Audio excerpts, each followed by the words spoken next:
Qué mensaje inspirador, ¿no? Gracias, profesor. Y vamos ahora a tener el privilegio de invitar y escuchar a Sergio Becerra.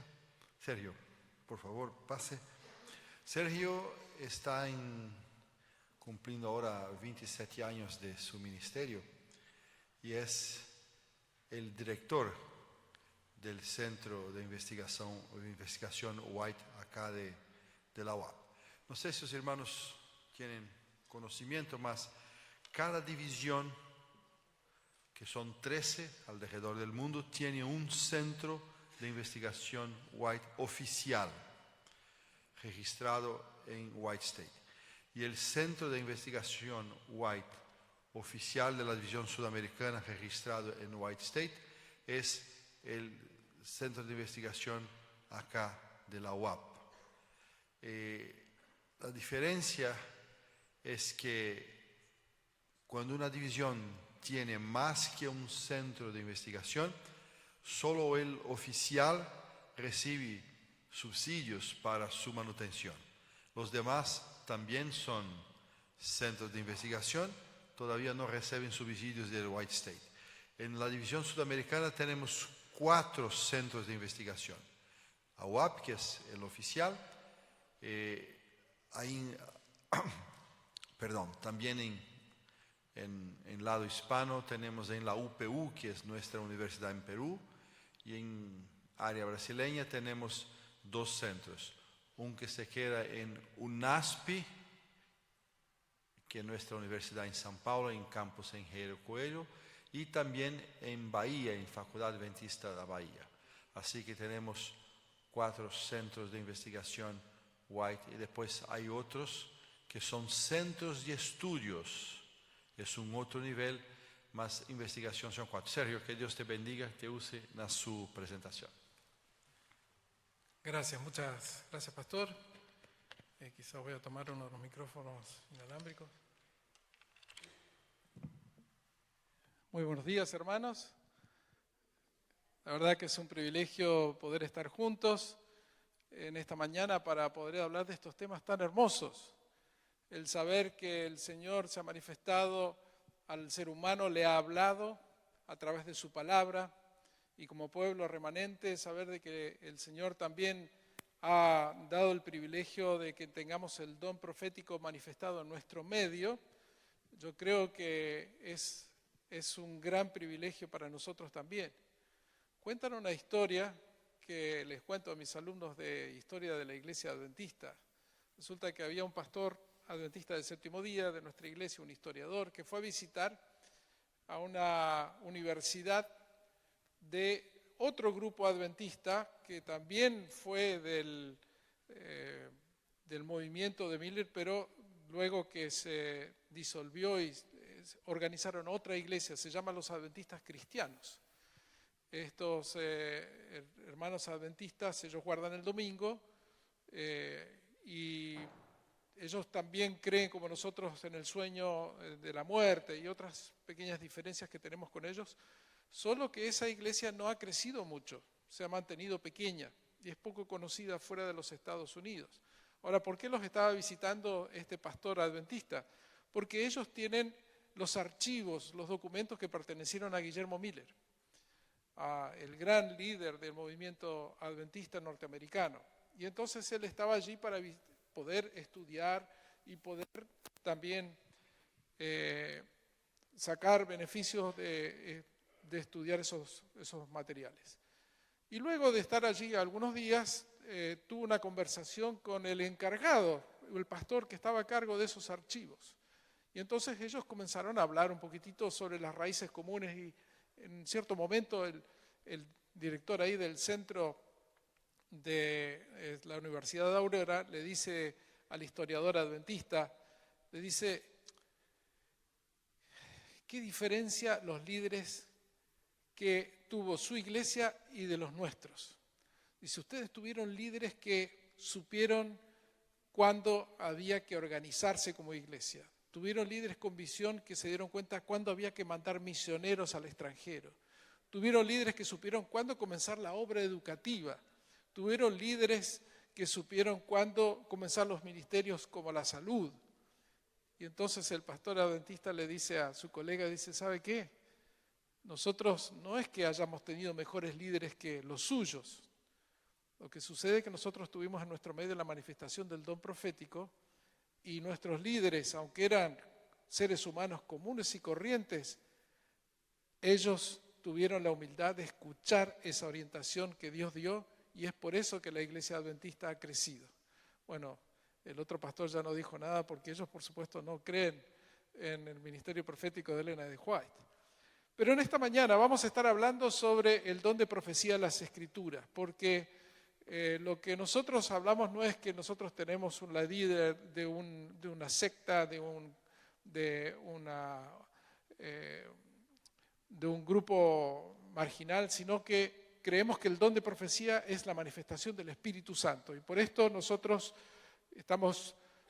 vamos a estar estudiando la palabra de Dios para ver el fundamento bíblico para lo que nosotros creemos respecto al don profético. ¿Para dónde hay que apuntar esto para que funcione mejor? A ver si... Ahí pasó, hay que apretar fuerte. Bien, nosotros como adventistas creemos que nuestra hermana Elena de White tuvo la manifestación del don bíblico de la profecía. Y esta convicción nace al comparar su ministerio con el de los profetas del Antiguo Testamento y del Nuevo Testamento. Y por eso nosotros consideramos que hay una base sólida para decir que justamente ella fue usada por Dios porque su ministerio coincide con el fenómeno profético descrito por las Sagradas Escrituras y también porque los textos especiales que hablan sobre el don profético en la epístola a los Efesios, en 1 Corintios 12 al 14 y el libro del Apocalipsis también corroboran esto. Vamos a hablar un poquitito de las bases. En primer lugar, están las palabras que se usan en el Antiguo Testamento que son de profeta, profetizar, profecía, están todas emparentadas. ¿De qué está hablando la Biblia cuando habla del profeta, de profetizar y profecía? Hay una palabra común, a pesar de que hay otras, la más importante, que se llama navi. Es la palabra que se usa en el Antiguo Testamento para describir a un profeta, a alguien que profetiza. También se habla de que el profeta es alguien que es una especie de orador, alguien que proclama. Es alguien que ha sido llamado para cumplir esa función. Y profetizar es el discurso profético de proclamación. Y acá ya desde entrada esto nos habla de que desde la perspectiva bíblica tener una función profética no necesariamente significa estar prediciendo el futuro. Muchas veces en los medios de comunicación se habla de las personas que, ¿no es cierto?, que hacen adivinación y le preguntan, bueno, ¿quién va a ganar las elecciones? ¿O quién va a ganar el campeonato de fútbol? ¿O qué va a pasar esto y lo otro? A la gente le fascina la parte predictiva de la gente que dice tener revelación o conocimiento especial. Para la Biblia es todo lo contrario. Lo importante del rol de profeta es su capacidad de proclamar un mensaje especial que viene de parte de Dios. Y ese mensaje no necesariamente es para el futuro, es para ahora. Es un mensaje para nosotros ahora y aquí. Nosotros tenemos algunos textos del Antiguo Testamento que conocemos bien, que nos hablan de la función del profeta. Amós 3:7, ¿cómo dice? Lo conocemos muy bien. No hará nada el Señor Jehová sin que se lo revele primero a sus siervos, los profetas. Eso a mí me habla mucho del gran amor de Dios, de la gran misericordia que Dios tiene con su pueblo. Porque Dios, aunque Él es el Rey del universo y Él está obrando para la salvación del mundo y está obrando para la restitución de todas las cosas, a nosotros, seres humanos indignos, su pueblo, Él dice de que Él nos va a comunicar sus planes, cómo Él va a obrar. Entonces, el rol del profeta muestra de que el Señor quiere asociarnos a esa gran obra de salvación. El Señor quiere llevarnos justamente a participar en lo que Él está haciendo a favor del mundo. Allí tenemos un texto bíblico del Antiguo Testamento, Éxodo 4.1 no lo vamos a buscar, que habla de que el profeta es aquel que recibe instrucciones de Dios y las transmite al pueblo. Este es el caso de Moisés. Cuando Moisés fue llamado por Dios allí en la zarza ardiente, el Señor le dijo que tenía un mensaje para el pueblo. Y Moisés no quería aceptar. Dice, y si me dicen que tú no me apareciste y que realmente esto no es algo tuyo, no me van a creer. Pero cuando él acepta, él es utilizado justamente para transmitir un mensaje a este pueblo que había estado en la esclavitud, de que Dios venía finalmente a cumplir sus promesas de liberarlos. En segundo lugar, se espera que cuando el pueblo recibe ese mensaje, no es simplemente para conocimiento general, qué interesante, hay un elemento de obediencia. Se espera de que nosotros como pueblo de Dios obedezcamos esa instrucción que viene de parte del Señor. Y está este texto muy conocido de Segunda de Crónicas 20:20, que en palabras del rey Josafat de Judá, como dice allí, cuando se levantaron por la mañana salieron al desierto de Tecoa y mientras ellos salían, Josafat, estando en pie, dijo, oídme, Judá y moradores de Jerusalén, creed en Jehová, vuestro Dios, y estaréis seguros. Creed en sus profetas y seréis prosperados. Lo que hace que el pueblo de Dios sea un pueblo que esté protegido de los problemas que circundan lo que va a ocurrir en el mundo es cuando confía en la palabra de Dios, cuando confía en su Dios. Y cuando Dios se manifiesta a través de sus profetas para transmitir esa palabra, nosotros simplemente estamos escuchando la voz de nuestro Dios.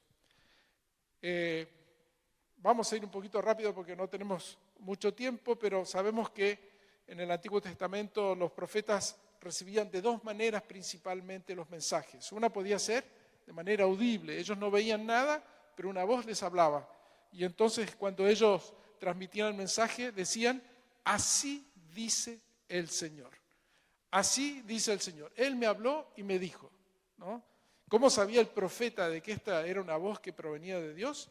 Porque era una persona que tenía una comunión tan cercana con el Señor que ya reconocía la voz de su Señor. Luego también sabemos que ellos recibían sueños y visiones.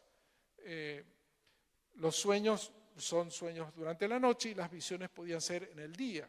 Sabemos que nuestra hermana Elena de White también los recibió durante todo su ministerio. Luego el profeta, cuando recibía este mensaje, tenía la responsabilidad de proclamar. Y hablábamos justamente de que los profetas pueden predecir el futuro, pero muchos no lo hacen. Sin embargo, el rol principal del profeta es dar esa perspectiva de Dios a su pueblo. ¿Por qué? Porque el profeta es alguien como que es parte del pueblo de Dios, que Dios lo toma, lo saca, lo pone de su lado y le dice, mira, quiero que tú veas las cosas como yo las veo. ¿Entendiste? Ahora quiero que vuelvas allá y les expliques a ellos cómo yo quiero que el pueblo se comporte. ¿Cómo veo yo que ustedes tienen que cumplir con su rol de pueblo escogido? Luego también nosotros vemos que la Biblia nos ha dejado ciertas pautas para que nosotros podamos poner a prueba a los profetas.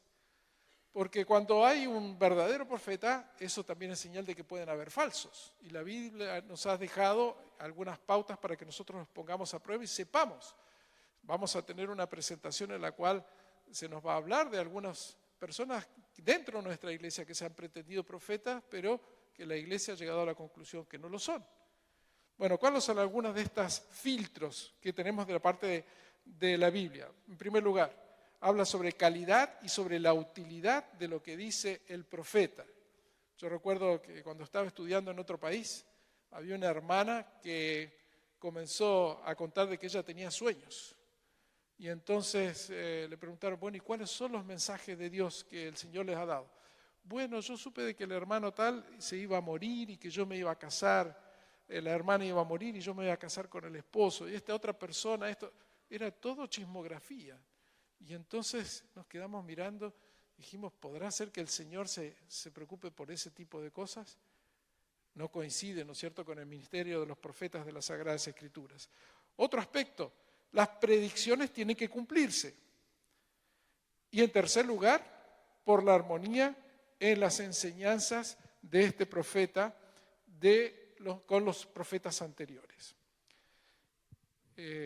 Por otra parte, es interesante lo que la Biblia dice de los falsos profetas.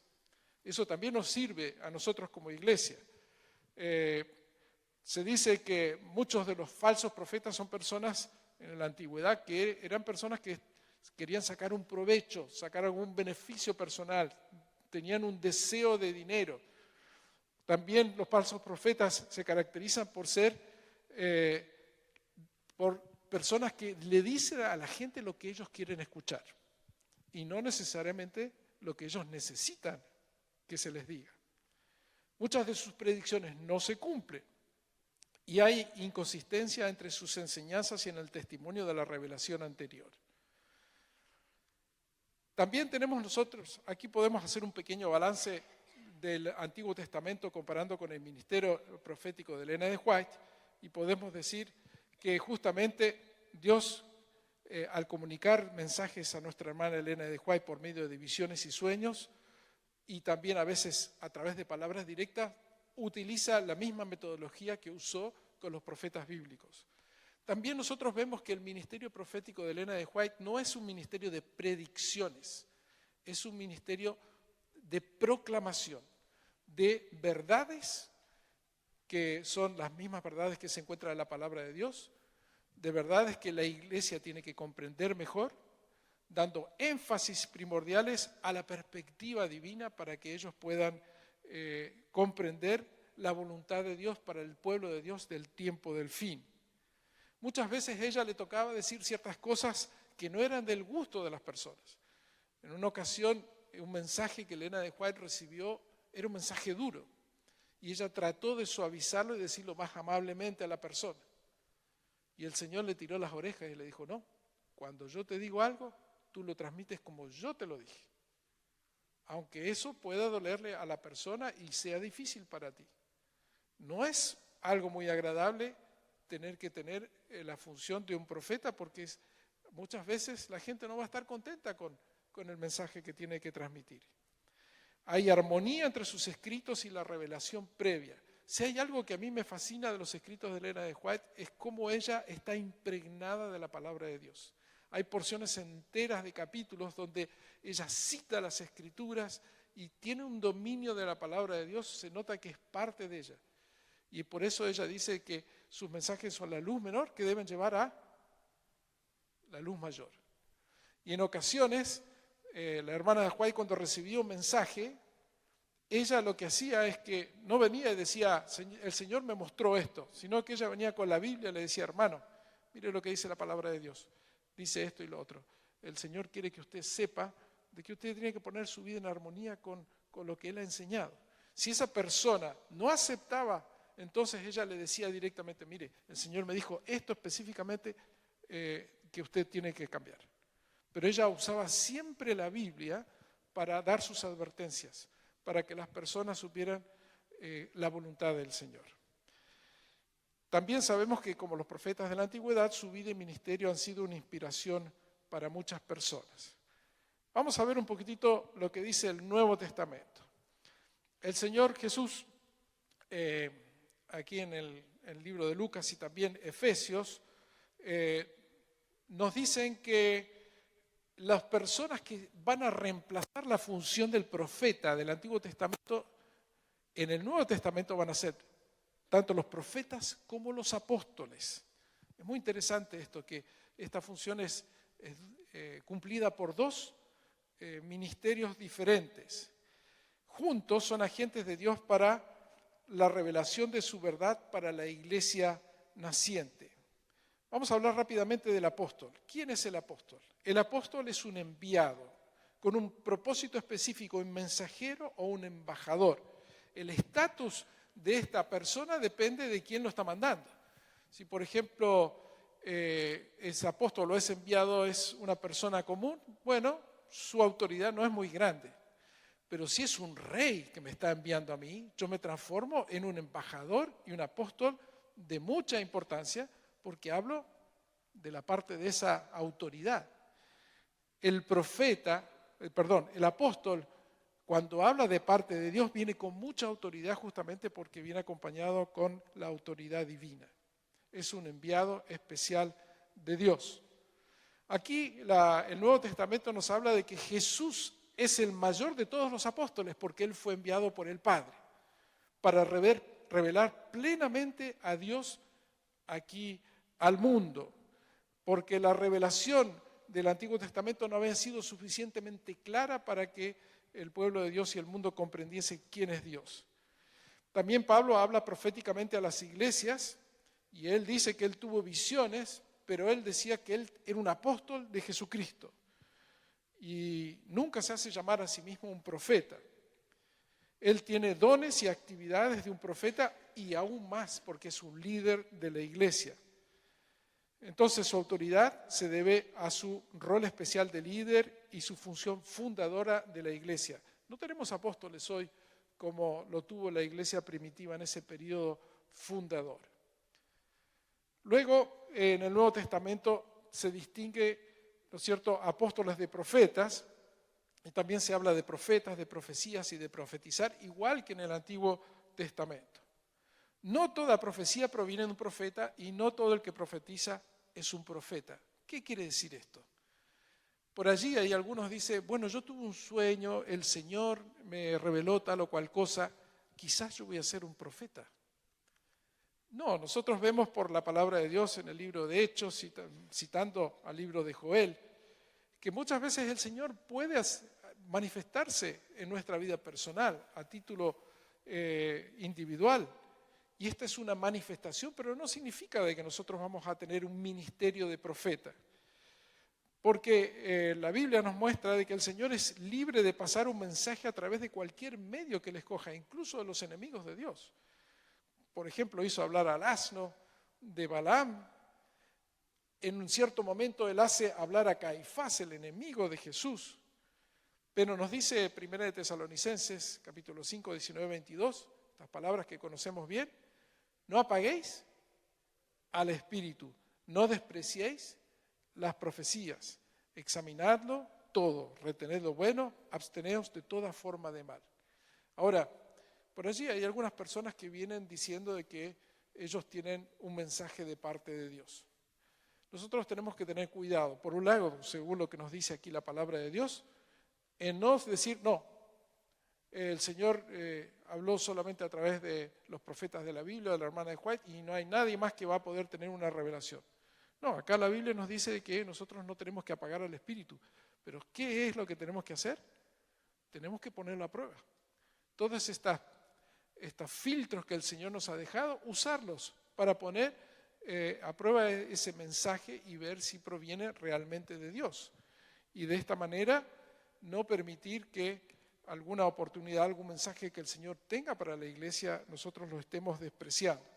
Pero muchas veces, cuando hay algunas personas que pretenden ser mensajeros de Dios con mensajes, a nosotros nos gustaría dar una respuesta inmediata y decir, no, este no es, o este sí. A veces nosotros necesitamos un poquito de tiempo. ¿Por qué? Porque, como dice la palabra de Dios, por sus frutos los conoceréis. Y a veces el mensaje puede sonar bien, pero después con el tiempo, en el carácter, en lo que dice la persona, nosotros vamos viendo la verdadera identidad. Por esto es que, volviendo al tema que estábamos hablando, Romanos hace una distinción. Vamos a saltar esto porque estamos un poquitito apurados por el tiempo. El Nuevo Testamento agrega algunos criterios más a aquellos criterios del Antiguo Testamento para poner a prueba los mensajes proféticos. Por ejemplo, él dice que el profeta tiene que someterse a toda la Escritura. Y esto quiere decir también someterse a la autoridad de un apóstol, aquellos que escribieron el Nuevo Testamento. Es alguien que va a confesar a Jesucristo, alguien que va a reconocer que Jesucristo es el Señor. Recuerdo que leí un libro años atrás de una persona que estuvo poniendo a prueba aquellas personas que hablaban en lenguas. Y entonces algunos de estas personas que hablaban en lenguas en otras iglesias decían que tenían un mensaje de parte de Dios. Y entonces este pastor en ocasiones a esta persona que estaba hablando en lenguas le decía: confiesa a Jesucristo, confiesa que Jesucristo vino en la carne. Y ahí saltaba de que era un demonio, porque no quería confesar a Jesucristo. Esta es una prueba que nosotros tenemos que poner a aquellos que dicen que vienen de la parte de Dios. Su vida y su ministerio será ejemplar. Por sus frutos los conoceréis, es lo que nos dice la palabra de Dios. Pasando ahora a esta sección importante de Primera de Corintios, capítulos 12 al 14, que habla mucho sobre varios de los dones del Espíritu. Los corintios, ellos querían saber cómo obraba el Espíritu, cómo es esto del fenómeno que el Espíritu Santo se manifieste y nos dé dones y tengamos capacidades especiales.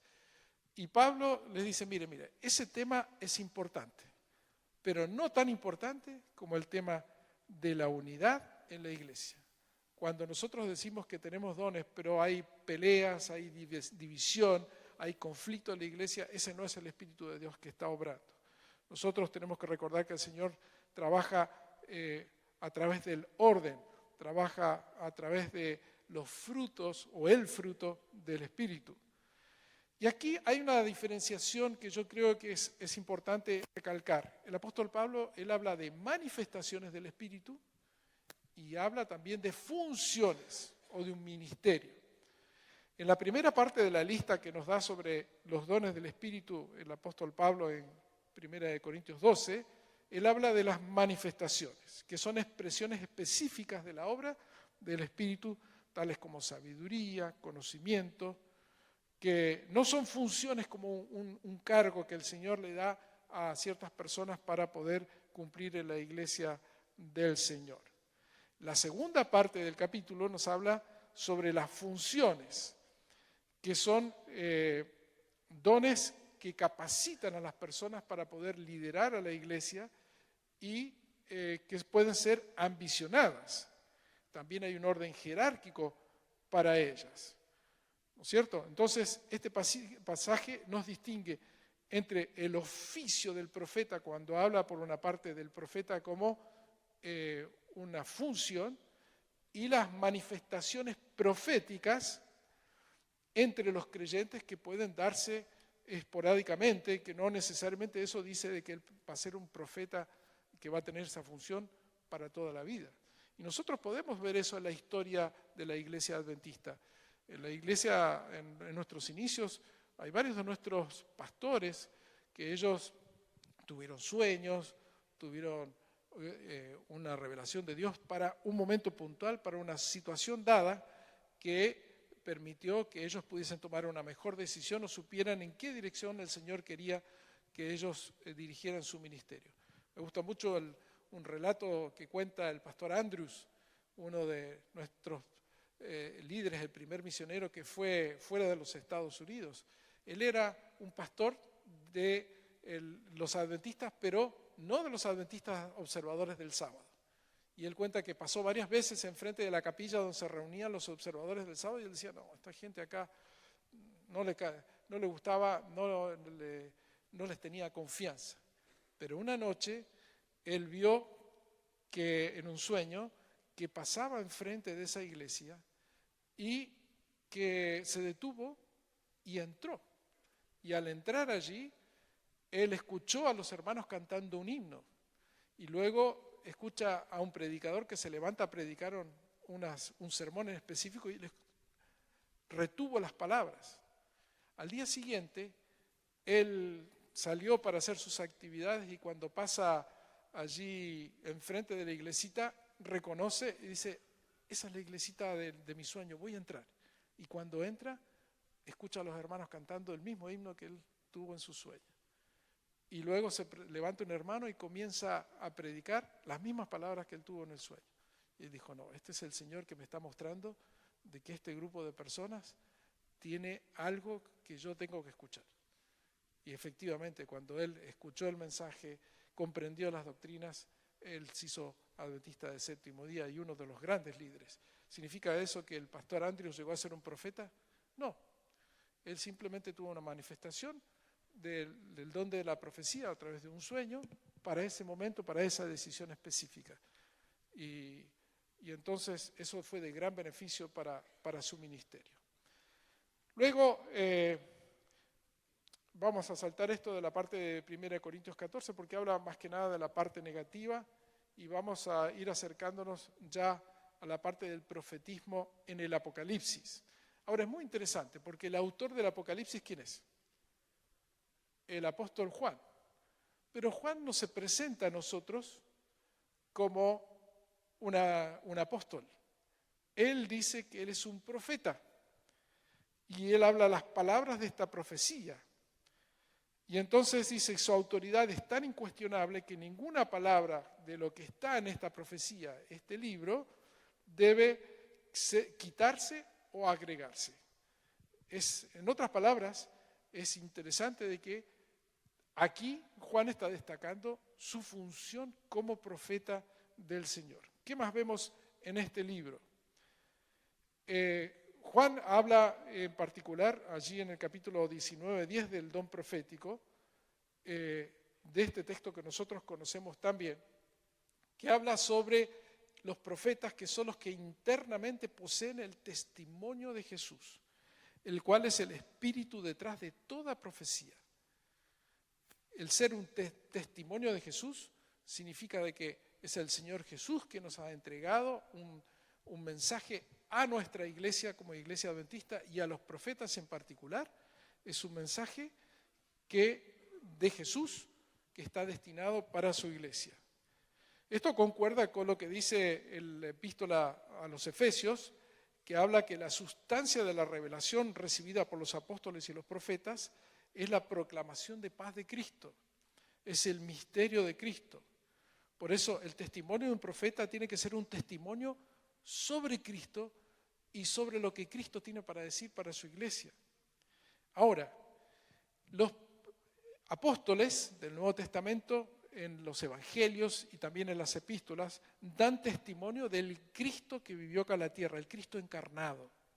Ellos hablan con autoridad del Cristo que es el Hijo de Dios, que se hizo hombre y que entregó su vida por nosotros. Ahora, el profeta habla sobre el Cristo glorificado y Juan en particular habla no de este Cristo con el cual él caminó durante 3 años en Palestina, sino del Cristo que está en los cielos, a la diestra de Dios, obrando en favor de su pueblo. Es un testigo de ese Cristo que está allí en el santuario celestial. De la misma manera, este Cristo es palabra de Dios y el profeta tiene autoridad de la misma manera que el apóstol para transmitir los mensajes del Señor Jesucristo. También el Apocalipsis nos señala en Apocalipsis 10, 11, el capítulo 11 y demás, que este tipo de profecía no se iba a acabar. Algunos cristianos creen que el don profético se acabó en el tiempo de los apóstoles y que no hubo más revelación. La palabra de Dios, en el Apocalipsis en particular, nos dice de que la profecía tenía que acompañar al pueblo de Dios a través de toda la historia y en particular estaría allí en el tiempo de fin. Como nos dice Apocalipsis 12, 17, que la característica del pueblo remanente es que ellos tendrían el don profético en su medio. El remanente fiel tendría el testimonio de Jesús dado por los profetas. Por eso nosotros vemos que nuestra hermana Elena de White cumple con esta descripción y condiciones de un verdadero profeta del Nuevo Testamento. En primer lugar, porque ella se somete a la Escritura, es una luz menor que lleva a la luz mayor, ella confiesa y exalta al Señor Jesucristo y su vida y su ministerio son un ejemplo donde nosotros podemos ver que se trata de una verdadera cristiana. Y esto tiene ciertas implicaciones, porque nosotros vemos que las bases para el ministerio de Elena de White en el Nuevo Testamento y en el Apocalipsis son sólidas, que se trata justamente de una manifestación auténtica del Espíritu Santo. Pero esto nos deja una responsabilidad, porque No solo Elena de White tiene el testimonio de Jesús, sino todos nosotros como iglesia tenemos un rol profético de proclamación al mundo. No se trata de que nosotros tenemos los libros de ella y simplemente decimos, bueno, lean esto porque ella es la que tuvo el don profético. Nosotros estamos aquí simplemente de espectadores. El Señor espera de que nosotros también cumplamos con este rol de proclamación al mundo. Nuestra misión es ser una voz profética y de advertencia al mundo que perece porque está lejos del Señor Jesucristo, perece también en el engaño del error. Y el Señor ha levantado a esta iglesia, la iglesia adventista, justamente para que pueda dar este mensaje de advertencia antes de la venida del Señor Jesucristo. Por eso es un gran privilegio recibir esta bendición de la manifestación del don profético en nuestro medio, pero también es una gran responsabilidad que nosotros tenemos como hijos de Dios. Que el Señor nos bendiga y podamos aprovechar la bendición de su palabra y también de la revelación del don profético.